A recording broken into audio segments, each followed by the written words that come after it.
नमस्कार. विचार करा, पैशांबद्दल आपल्याला आजपर्यंत जे काही शिकवलं गेलंय ते चुकीचं असेल तर? आज आपण अशाच एका कागदपत्राचं विश्लेषण करणार आहोत. हे काही फक्त पैशांचा सल्ला नाहीये, तर हे आपल्या विचारांनाच थेट आव्हान देतं. हे सगळं आहे संपत्तीच्या मानसिकतेबद्दल. चला तर मग सुरू करूया. लहानपणापासून आपल्या सगळ्यांच्या मनात पैशांबद्दल काही गोष्टी पक्क्या बसवलेल्या असतात, बरोबर ना? ह्या कल्पना आपल्या कुटुंबाकडून येतात, समाजाकडून येतात आणि आपल्या मनात घर करून बसतात. पण ह्या कल्पना नेमक्या आहेत तरी काय, याचा कधी विचार केलाय? हे सगळं ऐकून काहीतरी आठवतोय का? बरोबर, पैसे काही झाडाला लागत नाहीत किंवा श्रीमंत लोक म्हणजे लोभीच असतात आणि सगळ्या भांडणांचं मूळ पैसाच आहे, हे आपण लहानपणापासून ऐकत आलोय. पण आज आपण ज्या दस्तऐवजाबद्दल बोलतोय ना, तो नेमका याच विचारांना मुळापासून हादरून टाकतो आणि एक अगदी वेगळा दृष्टिकोन आपल्यासमोर ठेवतो. पण काय होईल जर हे सगळे नियमच चुकीचे असतील तर?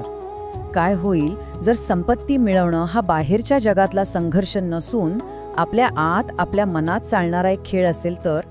हाच तो कळीचा मुद्दा आहे आणि यालाच आपण विचारांमधला एक खूप मोठा बदल म्हणू शकतो. आणि या बदलाची सुरुवात होते एका अशा कल्पनेने जी आपल्या मनातल्या पैशांबद्दलच्या सर्वात मोठ्या भीतीलाच आव्हान देते. आणि ती भीती म्हणजे पैशांची कमतरता. आता हे विधान बघा, पैसा अमर्याद आहे, अगदी हवेसारखा, आकाशासारखा. हा दस्तावेज सांगतो की पैसा म्हणजे काही सोने चांदीसारखी मर्यादित गोष्ट नाहीये. तो निसर्गातल्या हवा आणि आकाशासारखा अमर्याद आहे, सगळीकडे पसरलेला आहे. अर्थातच हे ऐकल्यावर आपल्या मनात पहिला प्रश्न येतोच की बोलणं सोपं आहे, पण खरं जगात हे कसं शक्य आहे? आपल्याला तर शिकवलंय की पैसा झाडाला लागत नाहीत. मग हा विचार आणि वास्तव यांची सांगड कशी घालायची? याचं उत्तर कोणत्याही जादुई गोष्टीत नाहीये, तर ते आपल्या मेंदूच्या विज्ञानात लपलेलं आहे. चला बघूया की यामागे नक्की कोणती यंत्रणा काम करते. तर आपल्या सगळ्यांच्या मेंदूमध्ये ना एक भारी सिस्टीम बसवलेली आहे. तिचं नाव आहे रेटिक्युलर ॲक्टिवेटिंग सिस्टीम, म्हणजे RAS. तिचं काम माहिती आहे काय? एखाद्या मोठ्या क्लबच्या बाहेर उभ्या असलेल्या बाउन्सरसारखं. तो फक्त महत्त्वाच्या लोकांनाच आत सोडतो. अगदी तसंच RAS आपल्या आजूबाजूच्या करोडो गोष्टींमधून फक्त त्याच गोष्टी आपल्यापर्यंत पोचू देतो ज्याला तो महत्त्वाचं समजतो. आणि ह्या RASला मदत करतो त्याचा एक साथीदार, कन्फर्मेशन बायस. सोप्या भाषेत सांगायचं तर आपला मेंदू फक्त त्या गोष्टी शोधतो ज्यामुळे आपले जुने विचार खरे ठरतील. समजा जर आपल्याला वाटत असेल की आपला बॉस खूप वाईट आहे, तर आपल्याला दिवसभरात त्याच्या फक्त वाईट गोष्टीच दिसतील. हे दोघे मिळून आपलं वास्तव तयार करतात आणि यातूनच एक दुष्टचक्र तयार होतं. जर एखाद्याचा विश्वास असेल की पैसे मिळवणं खूप अवघड आहे, तर त्याचा मेंदू त्याला फक्त अडचणीच दाखवेल. ऑफिसमधली भांडणं, वाढलेली महागाई, फक्त हेच दिसेल. आणि मग त्याचा तो विश्वास अजूनच पक्का होईल की खरंच पैसे मिळवणं खूप कठीण आहे. म्हणजे मेंदू स्वतःच्याच विचारांच्या जाळ्यात अडकतो. आता वळूया एका दुसऱ्या तितक्याच आश्चर्यकारक कल्पनेकडे. काय होईल जर कोणी म्हटलं की आपण पैसे कसे खर्च करतो यावर अवलंबून आहे की आपण किती पैसे मिळवणार? ऐकायला थोडं विचित्र वाटायला. या दोन मानसिकतेमधला फरक बघा.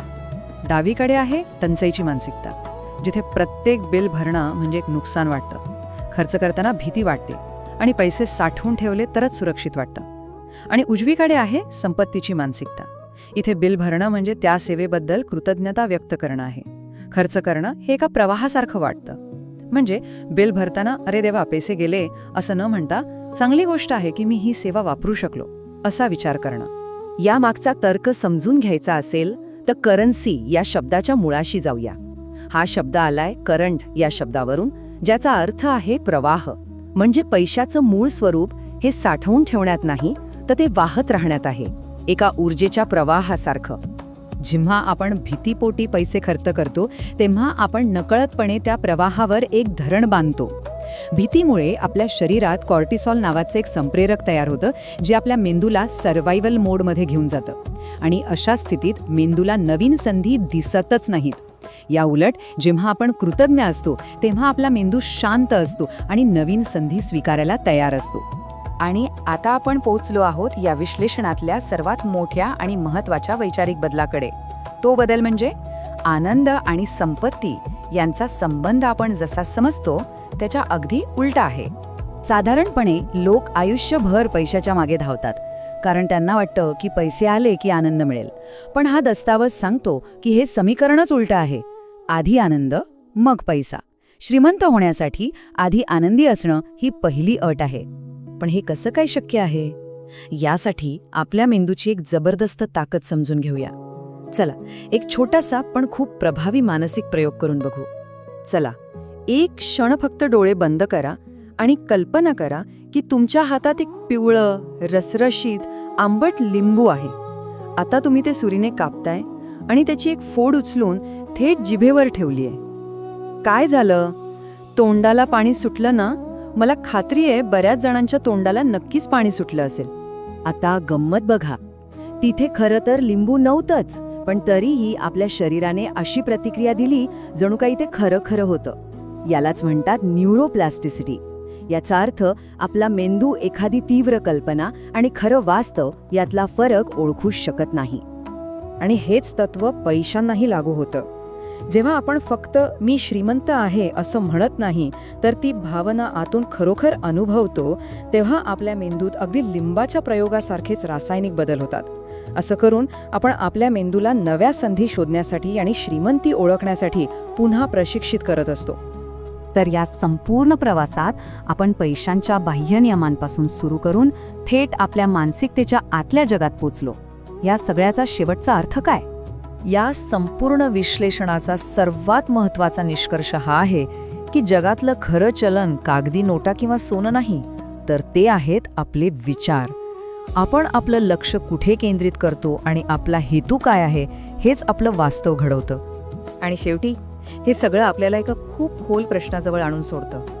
जर आपण जाणीवपूर्वक निवडलेले विचार आपलं आर्थिक जग बदलू शकतात, तर मग विचार करा, आपले नकळत रोजचे छोटे छोटे नकारात्मक विचार, चिंता, तक्रारी, हे सगळं आपल्या नकळत आपल्या आयुष्यात काय निर्माण करत असेल. हा एक असा प्रश्न आहे जो फक्त पैशांपुरता मर्यादित नाही, तर तो आपल्या संपूर्ण अस्तित्वाचा शोध घेतो.